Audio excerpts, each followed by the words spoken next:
안녕하세요. 말씀 베이커리 728번째 시간 기도하심으로 시작하겠습니다. 거룩하신 주님 감사합니다. 주님의 말씀을 묵상합니다. 성령님께서 말씀에 조명이 되어 주시옵소서. 우리 주 예수 그리스도님의 이름으로 기도합니다. 아멘. 네, 오늘 보실 말씀은 사무엘하 15장 24절에서 37절까지의 말씀입니다. 그런데 그곳에는 하나님의 언약궤를 메고 온 모든 레위 사람과 함께 사독도 와 있었다. 그들은 거기에다가 하나님의 궤를 내려놓았다. 아비아달도 따라 올라와서 다윗의 부하가 도성에서 나와서 왕의 앞을 모두 지나갈 때까지 거기에 있었다. 그런 뒤에 왕이 사독에게 말하였다. 하나님의 궤를 다시 도성 안으로 옮기시오. 내가 주님께 은혜를 입으면 주님께서 나를 다시 돌려보내 주셔서 이 궤와 이 궤가 있는 곳을 다시 보게 하실 것이오. 그러나 주님께서 나를 싫다고 하시면 오직 주님께서 바라시는 대로 나에게 이루시기를 빌 수밖에 없소.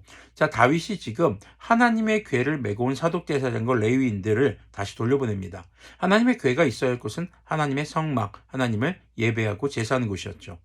자, 다윗이 사울과는 굉장히 다른 모습을 보여줍니다. 사울은 하나님의 궤를 자신의 승리를 위해서 이용하려고 했던 모습과는 달리 다윗은 하나님의 궤가 있어야 할 곳에 다시 돌려보내고, 그리고 하나님이 원하신다면 하나님께서 자신을 다시 하나님의 성막 앞으로 올 수 있도록 해주신다면 그것이 주님의 은혜라고 생각하는 것이죠. 하지만 그렇지 않는다 하더라도 그것이 주님의 뜻이기에 오직 주님의 뜻이 이루어지기를 바라는 모습을 볼 수 있습니다. 자, 이것은 자포자기한 것이 아닙니다. 하나님께 자신의 지금 절박한 삶을 맡기는 태도라고 볼 수 있는 것이죠.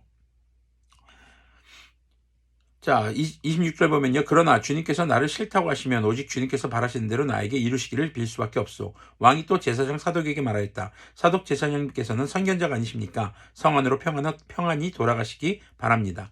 제사장께서는 아비아달 제사장과 함께 두 분의 아들, 곧 제사장님의 아들 아히마아스와 아비아달 제사장의 아들 요나단을 데리고 가십시오. 두 분께서 나에게 소식을 보내올 때까지는 내가 광야의 나루터에서 머물고 있을 터이니 이 점을 명심하십시오. 그리하여 사독은 아비아달과 함께 하나님의 궤를 다시 예루살렘으로 옮겨다 놓고서 그곳에 머물러 있었다.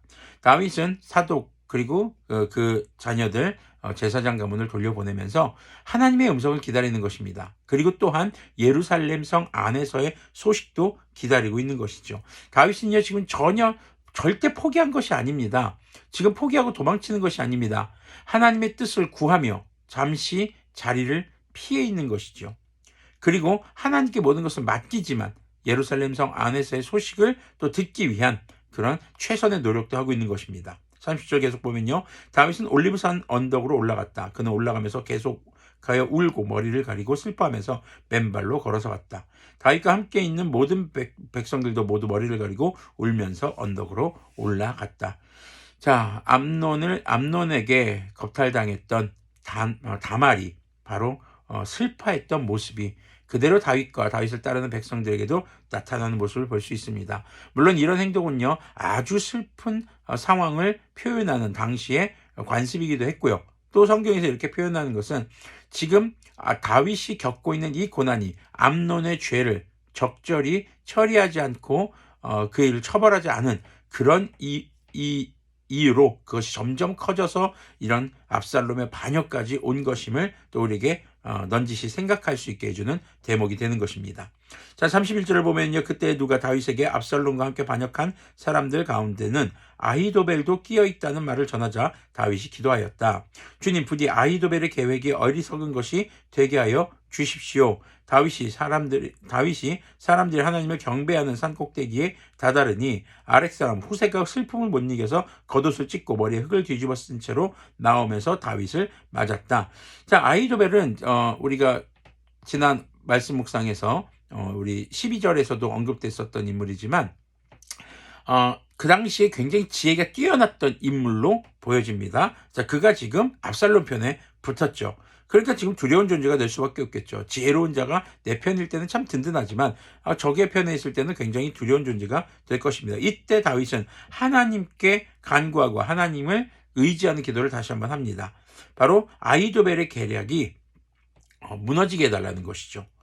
자, 33절 계속 보면요. 다윗이 그에게 말하였다. 그대가 나와 함께 떠나면 그대는 나에게 짐만 될 것이요. 이것은요, 야, 너 나한테 짐이야, 오지마, 이런 의미가 아닙니다. 다윗이 그에게 말하였다. 그러니 그대는 이제 성으로 돌아가서 압살롬을 만나거든 그를 임금님으로 받들고 이제부터는 새 임금님의 종이 되겠다고 말하시오. 이제까지는 임금님의 아버지를 섬기는 종이었으나 이제부터는 그의 아들 새 임금님의 종이 되겠다고 말하시오. 그것이 나를 돕는 길이고 아히도벨의 계획을 실패로 돌아가게 하는 길이요. 그곳에 가면 두 제사장 사독과 아비아달이 그대와 합세할 것이요. 그러므로 그대가 왕궁에서 듣는 말은 무엇이든지 두 제사장 사독과 아비아달에게 전하시오. 그들은 지금 자기들의 아들 둘을 그곳에 데리고 있어. 사독에게는 아히마아스가 있고 아비아달에게는 요나단이 있으니 그대들이 듣는 말은 무엇이든지 그들을 시켜서 나에게 전하여 주시오. 그리하여 다윗의 친구인 후세는 성으로 들어갔다. 여기서 후세가 다윗의 친구라는 것을 강조하고 있습니다. 그만큼 후세는 다윗의 든든한 조력자가 되는 것이죠. 같은 시간에 압살롬도 예루살렘에 도착하였다. 자, 다윗은 하나님께 모든 것을 맡기고 의지합니다. 하지만 하나님께 맡기고 의지했다고 해서 가만히 있지 않습니다. 자신이 할 수 있는 최선의 노력을 다하고 있는 것이죠. 제가 종종 설교 때 드는 이야기하는 게 있습니다. 어떤 마부가 마차를 끌고 가다가 마차 바퀴가 구덩이에 빠졌습니다. 그는 하나님을 열심히 믿는 사람이었고 예배하는 사람이었습니다. 마차에서 내려서 그는 무릎 꿇고 기도하기 시작했습니다. 주님, 주님의 천사를 보내주셔서 마차를 건져주십시오. 그때 하늘에서 천사가 내려오는 것을 보았습니다. 이제 하나님께서 이 마차를 건져주시겠구나 했는데 천사가 내려오자마자 그 마부의 뒤통수를 빡 때립니다. 그리고 한마디 하죠. 밀면서 기도해. 네.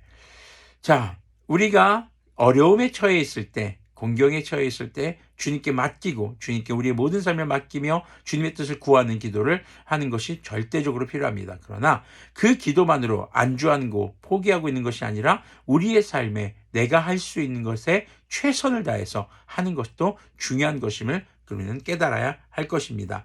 하나님을 의지한다는 것은 주님께 나의 모든 삶을 맡기고 기도하는 것이며 그리고 내가 할 수 있는 것에 최선을 다하는 것임을 우리는 잊지 않기를 소망합니다. 기도하겠습니다. 거룩하신 주님 감사합니다. 주님의 말씀을 묵상했습니다. 우리가 주님을 온전히 의지하는 자가 되게 하여 주시옵소서. 주님의 뜻을 구하며 주님의 뜻이 나의 뜻과 다르다 할지라도 받아들이고 순종할 준비를 하며 그리고 우리가 할 수 있는 최선의 노력을 하며 주님의 구원을 기다리는 그런 주님의 자녀들 되도록 긍휼을 베풀어 주시옵소서. 우리 주 예수 그리스도님의 이름으로 기도합니다. 아멘.